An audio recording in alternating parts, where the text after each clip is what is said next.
আমি ফুল গাছ লাগিয়েছি তা অনেকেই জানে। আর এই বৃষ্টির দিনে ছাদে খুব একটা আসা হচ্ছে না।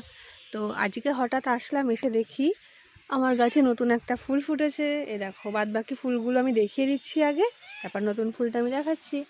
অনেক রকমেরই ফুল ফুটেছে, তবে বৃষ্টির জন্য খুব একটা বোঝাতে পারছি না। অনেক রকম গাছ রয়েছে, আর তার মধ্যে সব থেকে সুন্দর হচ্ছে এইটা। এই দেখো, গেট ফুল হয়েছে। এটা সম্ভবত বোধহয় শীতের ফুল, তবে একটা হয়েছে। কি সুন্দর না ফুলটা, কালারটা কি দারুণ, আমার তো খুব পছন্দ হয়েছে। আর তোমাদের কাদের কাদের আমার এই ফুল গাছগুলো পছন্দ অবশ্যই জানিও। এটা জবা গাছ, আর এটা হচ্ছে গাঁদা ফুল গাছ। বেশিরভাগটা লাগানো রয়েছে পর্তুলিকা বা টাইম ফুল বলে যাকে। আর এটা হচ্ছে রজনীগন্ধা, এটা অ্যালোভেরা, এর সঙ্গে নীলকণ্ঠও রয়েছে, আবার গেট ফুলও রয়েছে। ফুলটা কি দারুণ, একবার শুধু দেখো কি দারুণ। আর তার মধ্যে বৃষ্টি হচ্ছে, আমি তখন এসেছি ভিডিওটা করতে। তো তোমাদের কেমন লাগলো অবশ্যই জানিও। টাটা।